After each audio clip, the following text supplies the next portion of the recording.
Muito sofisticado, Pois é. muito impressionante. Mas aí a gente chega, inclusive, agora na conexão brasileira. Sabe por quê? Quem que Jair Bolsonaro mandou como emissário da República Federativa do Brasil? O Temer Que foi para é, Beirute. conhecidamente, um informante dos Estados Unidos. Saiu lá Sim, no Cablegate, ele ia dar o serviço na embaixada, lá com uma regularidade, na embaixada dos Estados Unidos em Brasília. Então, esse cristão maronita, que em princípio, não são todos, por exemplo, Elias Jabbour descende de uma família de cristãos maronitas. Então não quer dizer que todo cristão maronita libanês seja associado, né, estrategicamente ao sionismo e ao Ocidente. Mas, no caso do Michel Temer, é exatamente isso. E aí, então, nesse esforço, usando o fato do Michel Temer ser, né, 100% da área libanês, ter esse standing, esse lugar de fala, o Império manda, e Jair Bolsonaro manda, Michel Temer lá resolver essa coisa que implica, inclusive, algum ônus internamente, já que o pessoal sempre falou, o Bolsonaro e os militares vieram aí para romper com a velha política de corrupção, todo mundo sabe que Michel Temer é o supra-sumo da corrupção, como é que esse governo dos militares, do presidente operacional Braga Neto, manda um ultra-corrupto Michel Temer como representante da República Federativa do Brasil? Então ainda tem essa questão aí, mais uma vez, o Bolsonaro e os militares entubando para fazer a vontade do imperialismo lá na região. Mas então, aqui só entre nós três e as 4.000 cacetadas pessoas que estão nos assistindo, o que realmente aconteceu em Beirute, Pepe Escobar? O que te contaram as suas melhores fontes? Oh, shit. Bom, a minha matéria barra pesada foi a que saiu a semana passada.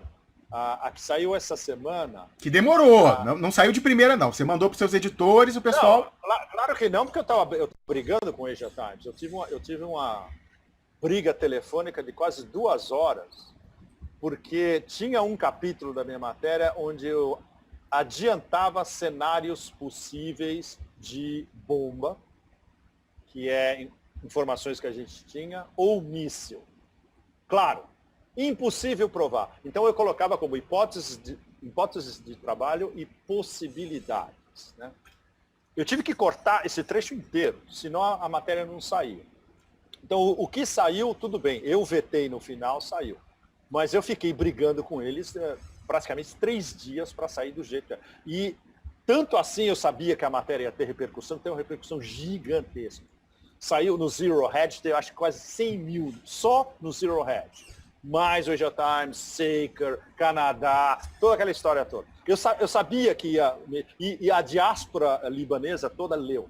Teve várias traduções no Brasil também, etc. Basicamente, ela bota o jogo político e também examina umas possibilidades do...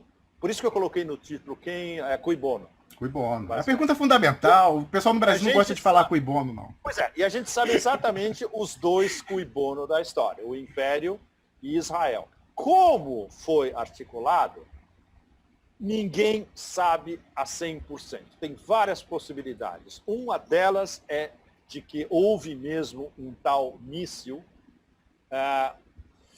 Seria uma arma nova. Um dos caras de inteligência diz que é um negócio que chama God's Rod.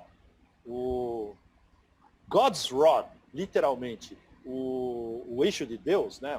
A alavanca de Deus, a roldana de Deus, é uma nova arma que só os Estados Unidos e Israel têm, que eles testaram primeiro na Síria, no meio do countryside da Síria, em janeiro de 2020, e tem vídeo dessa explosão. This video, now looking at the videos we've seen come out of Beirut, it looks strikingly similar in the aftermath. See this? 7 months ago? 7 months ago. And what caught that was the shockwave was what shocked me. I haven't seen a shockwave like that before. It's very distinctive. Until today. It's very distinctive. It's the same shape. Everything looks identical. It looks like an air bubble coming up and then dissipating. That's exactly what we saw in Beirut. Like a low-yield nuclear blast. Yes, and the Israelis and Americans refer to this as bunker busters. Você compara o vídeo da explosão dessa explosão na Síria em janeiro de 2020 com os melhores vídeos em 4K da explosão em Beirute, é igualzinho. Igualzinho. Mas, então, Pepe, nessa narrativa... Eu fiz esse link. Sabe um dos caras que pegou essa informação? E eu confio nele em relação à inteligência da Síria. O Thierry Meissan, da Rede Voltaire. O Thierry, ele mora em Damasco. Sim. E ele é íntimo da inteligência síria. Quando a inteligência síria quer vazar alguma coisa que eles sabem, eles botam no site do Thierry. E o Thierry tinha justamente esse vídeo da explosão que é difícil de achar. O vídeo dessa explosão na Síria em janeiro. E vem cá, então na Rede Voltaire, que inclusive tem uma Voltaire página em português, você encontra a comparação, esse vídeo tem como encontrar na Rede Voltaire? Eu não vi ainda. Não, eles não fizeram uma comparação direta, mas se você bota os dois vídeos lado a lado, é exatamente a mesma coisa. Então, mas só para entender, Pepe, nessa narrativa, esse novo armamento teria sido a primeira explosão ou até toda a explosão, aquela segunda explosão? Não, na verdade a segunda, porque ninguém conseguiu explicar até agora, em todas as versões que estão circulando, inclusive a versão oficial, o que foi a primeira explosão onde começaram a sair aqueles cacozinhos, né? Foi um negócio que durou vários minutos. Né? Você lembra? Sim, teve a primeira explosão, teoricamente num depósito de fogos de artifício, uma palhaçada. Aí os fogos de artifício começaram a fazer aquele né? Toc, toc, toc, toc, toc, toc.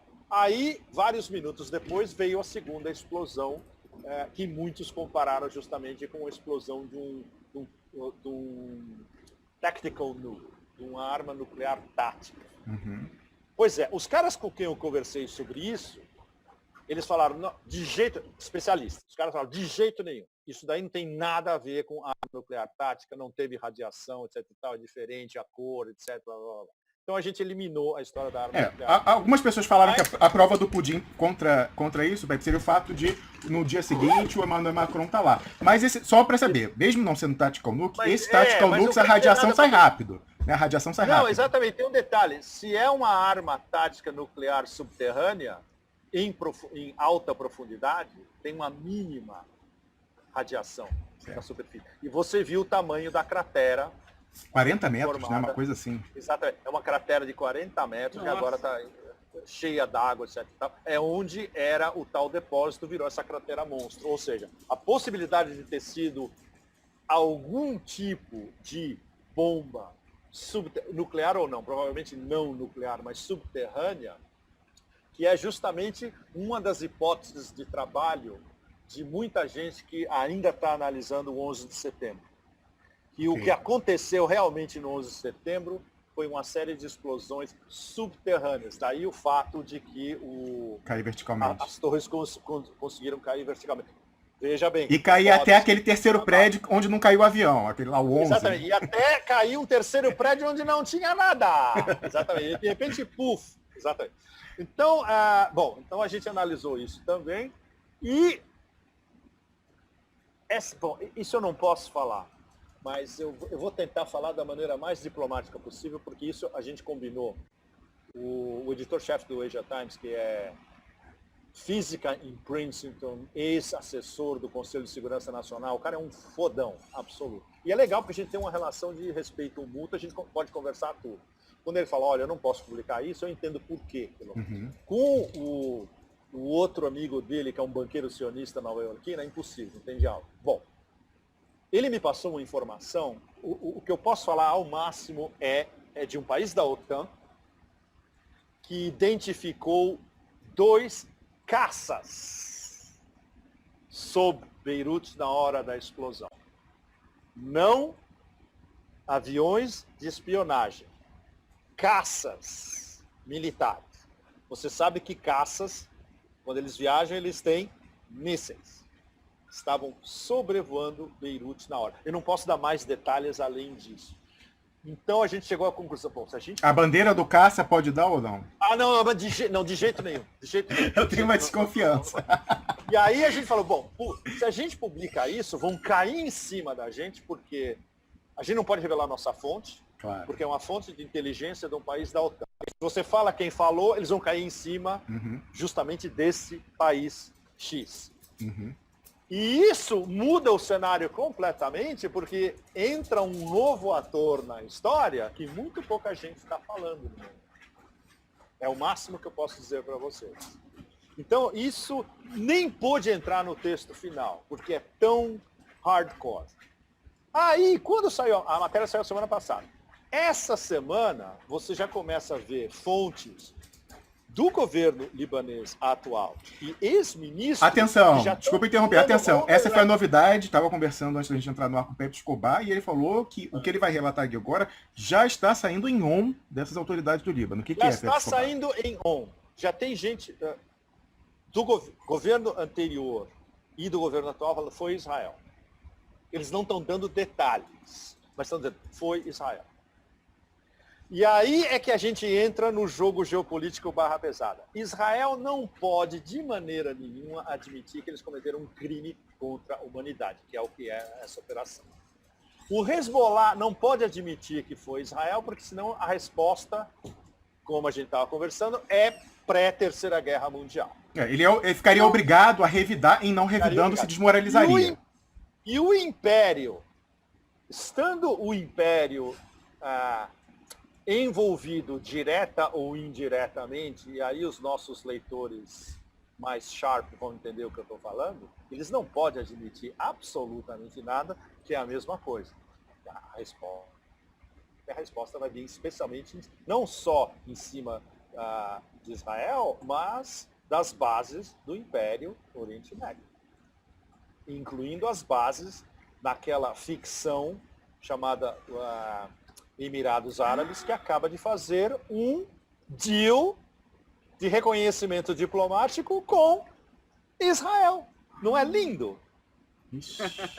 O deal de ontem, não é lindo, Elias? Na hora que a barra começa a pesar, olha o nosso plano B. A gente faz o Sheikh Zayed e Bibi, agora eles vão ter relações diplomáticas. E aí a gente acaba a história no momento. Para de falar de Palestina, para de falar de Líbano, para de falar de Hezbollah, não sei o quê. Agora, fizemos um deal do Oriente Médio. Qual que é a possibilidade que você vê da China intervir no Líbano? Porque o único país capaz de reconstruir Beirute é a China hoje, vamos dizer assim, né? Exatamente. E aí, isso tá na matéria que sai... Que dia é hoje? Sexta, né? A matéria de quarta-feira. Tem um trechinho eu falando dos investimentos chineses no porto de Trípoli, dos investimentos que eles estavam pensando de ampliação e de rejuvenescimento, digamos, do porto de Beirute, e no fato de que tudo isso está diretamente interligado com o eixo do sudoeste da Ásia, das novas rotas da seda, que é Irã, Iraque, Síria e Beirute, especialmente. Onde estradas, evidentemente, no futuro não tão remoto, estradas de ferro, e num futuro relativamente remoto, high-speed rail. Isso faz parte do nó fundamental, ainda mais agora com o deal que eles fizeram com o Irã, a China com o Irã, os que estão ao lado do deal são Iraque, Síria e Líbano. Mas aí, hoje de manhã, eu fui olhar as estradas. Porque para esse nó das rotas da seda chegar no Beirute, ele tem que atravessar a Síria antes de entrar no Líbano. E aí tem um problema sério, Elias. Os Estados Unidos estão bloqueando de todas as maneiras possíveis os 3 trajetos possíveis dessa estrada. Um deles é aquela base de Al-Tanf, dos americanos, que é uma base pesada, com caças, helicópteros de combate, mísseis, o cacete, que é no sul. Eles vão querer bloquear pelo centro, e eles estão bloqueando da Deir el-Ezor, que seria uma estrada vindo pelo nordeste e pelo norte da Síria antes de entrar no Líbano. Aí eu falei, nossa, é bem mais complicada a história. Os americanos já estão no terreno, eles estão bloqueando toda a possibilidade dessas estradas. O que os chineses podem fazer para desbloquear isso dentro da Síria? Vai ter que ter uma ofensiva do exército sírio numa das 3 ou nas 3 o mais cedo possível. Expulsar os americanos de alguma maneira. Mas eles vão redobrar a barra pesada. Então, o jogo é muito barra pesada. E claro, evidentemente, para a China conseguir transformar Beirute ou o Líbano num polo da Rota da Seda, você tem que jogar na lata de lixo da história toda essa oligarquia escrota, Hariri e companhia. também não vai ser de um dia para o outro, né, Elias? A máfia, né? A máfia é uma máfia.